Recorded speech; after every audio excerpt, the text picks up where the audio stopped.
में से भी कई लोग ऐसे हैं जो गुरु फुरु कुछ नहीं है और लगे पड़े तिलक चंदन और आरती करने, जय जगदीश हरे।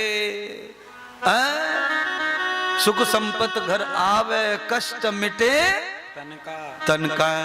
आरती में भगवान सुन रहे हैं जय जगदीश हरे आरती को, तुम्हारे तन मन धन का कष्ट मिटाने के लिए भी तैयार हैं। पर भगवान कह रहे हैं जब तक गुटखा अंडा मांस नहीं छोड़ेगा तब तक तन का कष्ट मिटने वाला नहीं है। हाँ महाराज। अच्छा बोलो, अब ईमानदारी से बताओ, अगर जब तक गुटखा छोड़ेंगे नहीं दांत काहे को सफेद होंगे? भगवान पे कौन सा फॉर्मूला है जो तुम्हारे दांत सफेद कर दे बिना तंबाकू छोड़े? तुमको लग रहा है कि हनुमान पे सिंदूर पोतने से मेरे दांत सफेद हो जाएंगे, तो महामूर्खता है। तुम्हें लग रहा है भोले बाबा पे दूध दही चढ़ाने से कैंसर नहीं आएगा, तो ये भी मूर्खता है। आएगा आएगा आएगा। तुमको लग रहा है कि खाओ पियो और सो और शुगर ना हो, होगी होगी होगी। चाहे आरती कर लो, चाहे घंटी का चाहे घंटा, जो चाहे सो बजा लो, पर बीमारी आएगी आएगी। अच्छा बीमारी ना आए उसके लिए महाराज क्या करें? इंद्रदेव महाराज को सुनो, 7 दिन नियम से एक भी बीमारी रह जाए शरीर में, घर में, मकान में, दुकान में, पड़ोस में और गांव में, झारखंड में, देश में,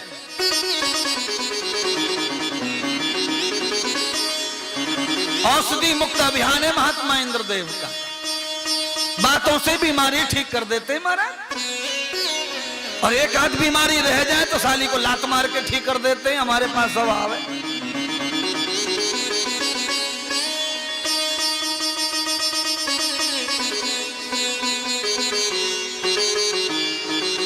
छोटे मोटे हल्के पतरे गुरुओं से ज्ञान होने वाला धांसू माल चाहिए,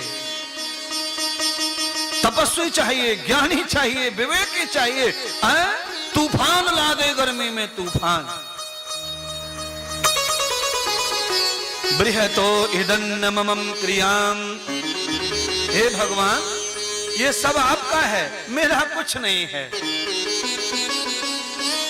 कैंसर भगवान का नहीं है, गारंटी से सुन लो आप। अस्थमा भगवान का नहीं है। हेपेटाइटिस बी हो गई है, ठीक नहीं हो रही है। लीवर फैटी हो गया है, ठीक नहीं हो रहा है। पेट इतना बड़ा हो गया है, ठीक नहीं हो रहा है। कमर ऐसी हो गई है, ठीक नहीं हो रही है। अचानक मोटापा बढ़ गया, ठीक नहीं हो रहा है। ये सब भगवान की वजह से नहीं हो रहा है। कोई भी भगवान पे मत थोपो। ये हमारी गलतियों का परिणाम है, हमारी जीवन शैली का परिणाम है। किसी ने शैली नहीं दी आपको, किसी ने जीना नहीं सिखाया। कोई तो तुम्हें पुण्य देने के लिए आ गया, कोई बैकुंठ देने के लिए आ गया, पर जीवन देने वाला कोई सन्यासी अभी तक नहीं आया। जामतारा कथाएं हो गई, रामायण हो गई, भागवत हो गई, शिव हो गई, अनुष्ठान हो गए, कीर्तन हो गए, भजन हो गए, पर तम्बाकू गुटखा अंडा अभी तक कोई छोड़ पाए नहीं। हमारा आज हमने देखा शोभा यात्रा में, कलश यात्रा में, बैंड वालों को देखा, कीर्तन वालों को देखा, भजन मंडली को देखा, सब देखा और सबके चेहरों की ओर देखा, सबके गाल की ओर देखा, अंदर भी